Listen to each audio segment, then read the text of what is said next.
خوشی سے چلانے سے رکنے میں اسے کوشش کرنی پڑی۔ بابی نے کہا کہ وہ پہلے پاکستان جائیں گے، ویزاز کے لیے اپلائی کریں گے۔ پاکستان جہاں طارق تھا۔ طارق کو گئے ہوئے صرف 17 دن ہوئے تھے۔ لیلا نے جوش میں حساب لگایا۔ اگر میمی نے 17 دن پہلے فیصلہ کر لیا ہوتا تو وہ ساتھ جا سکتے تھے، وہ ابھی طارق کے ساتھ ہوتی، لیکن اب اس سے کوئی فرق نہیں پڑتا۔ وہ پشاور جا رہے تھے، وہ، میمی اور بابی، اور وہ وہاں طارق اور اس کے والدین کو ڈھونڈ لیں گے، یقیناً ڈھونڈ لیں گے۔ وہ ساتھ میں اپنی پیپر ورک پوری کریں گے۔ پھر کون جانے یورپ، امریکہ، شاید، جیسا بابی ہمیشہ کہتے تھے، سمندر کے قریب کہیں۔ میمی بیڈ کے سرہانے سے لگ کر بیٹھی تھی، اس کی آنکھیں سوجی ہوئی تھی، وہ اپنے بال نوچ رہی تھی۔ 3 دن پہلے لیلا سانس لینے باہر گئی تھی۔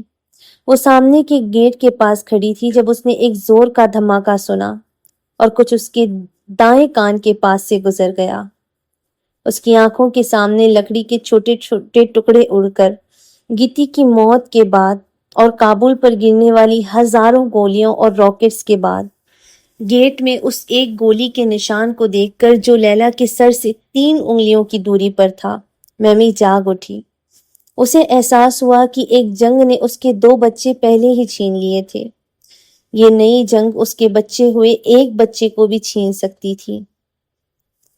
کمرے کی دیواروں سے احمد اور نور مسکراتے ہوئے نیچے دیکھ رہے تھے۔ لیلا نے میمی کی آنکھوں کو دیکھا، جو اب غلط فہمی اور جرم کے احساس کے ساتھ ایک تصویر سے دوسری تصویر پر گھوم رہی تھی، جیسے ان کی رضامندی ڈھونڈ رہی ہو، ان کی دعا، جیسے معاف کرنے کو کہہ رہی ہو۔ اب یہاں ہمارے لیے کچھ نہیں بچا، بابی نے کہا۔ ہمارے بیٹے چلے گئے ہیں، لیکن ہمارے پاس اب بھی لیلا ہے، ہمارے پاس اب بھی ایک دوسرے کا ساتھ ہے فریبا، ہم نئی زندگی شروع کر سکتے ہیں۔ بابی بیڈ کے اس پار جھکا۔ جب وہ اس کا ہاتھ تھامنے کے لیے جھکا تو میمی نے ہاتھ دے دیا۔ اس کے چہرے پر رضامندی کا اشارہ تھا، شکست کا۔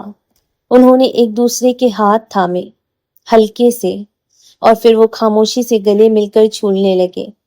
میمی نے اپنا چہرہ اس کی گردن میں چھپا لیا۔ اس نے اس کی قمیض کا ایک حصہ پکڑ لیا۔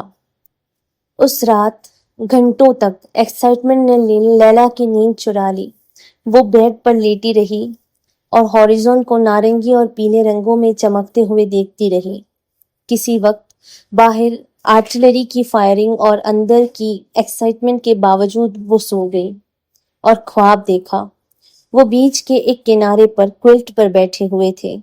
دن ٹھنڈا اور بادل آلود تھا، لیکن وہ طارق کے ساتھ کمبل کے نیچے گرم تھی۔ وہ دیکھ سکتی تھی کہ سفید پینٹ کی ہوئی فینس کے پیچھے کھجور کے درختوں کی قطار کے نیچے گاڑیاں کھڑی تھی۔ ہوا سے اس کی آنکھوں میں پانی آ رہا تھا اور ان کے جوتے ریت میں دب رہے تھے۔ ریت کے ٹیلوں سے مردہ چیزوں کے گچھے اڑا رہی تھی۔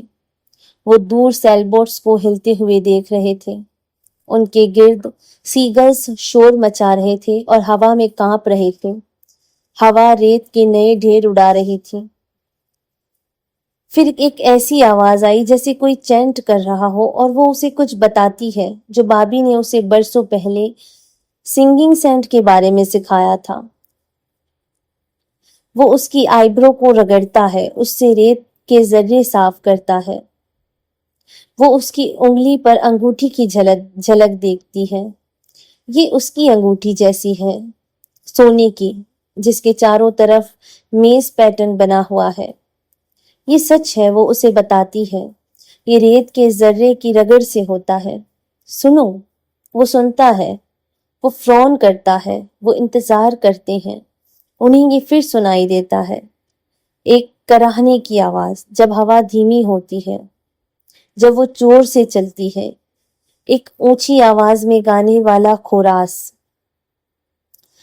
بابی سیڈ انہیں صرف وہی لینا چاہیے جو بالکل ضروری ہو، باقی وہ بیچ دیں گے۔ یہ پشاور میں ہمارے لیے کافی ہوگا جب تک مجھے کام نہیں مل جاتا۔ اگلے 2 دنوں تک انہوں نے بیچنے کے لیے چیزیں اکٹھی کی۔ انہوں نے انہیں بڑے ڈھیروں میں رکھا۔ اپنے کمرے میں لیلا نے پرانی قمیضیں، پرانے جوتے، کتابیں، کھلونے الگ کیے۔ اپنے بیڈ کے نیچے دیکھتے ہوئے اسے ایک چھوٹی پیلی کانچ کی گائے ملی جو حسینہ نے اسے 5ویں جماعت میں ریسس کے دوران دی تھی۔ ایک منیچر سوسر بال کی چین، گیتی کا تحفہ، پہیے پر ایک چھوٹا لکڑی کا زیبرا، ایک سیرامک ایسٹروناٹ جو اس نے اور طارق نے ایک دن نالی میں پایا تھا۔ وہ 6 سال کی تھی اور وہ 8 سال کا تھا۔ انہیں چھوٹی سی بحث ہوئی تھی۔ لیلا کو یاد آیا اس بات پر کہ ان میں سے کس نے اسے پایا تھا۔ میمی نے بھی اپنی چیزیں اکٹھی کی۔ اس کی حرکتوں میں ہچکچاہٹ تھی اور اس کی آنکھوں میں ایک سست دور دراز کا تاثر تھا۔ اس نے اپنی اچھی پلیٹس، نیپکنز، سارے زیورات، اپنی شادی کی انگوٹھی کے علاوہ اور اپنے زیادہ تر پرانے کپڑے نکال دیے۔ آپ یہ نہیں بیچ رہی ہیں؟ لیلا نے کہا، میمی کا شادی کا جوڑا اٹھاتے ہوئے۔ یہ اس کی گود میں کھل گیا۔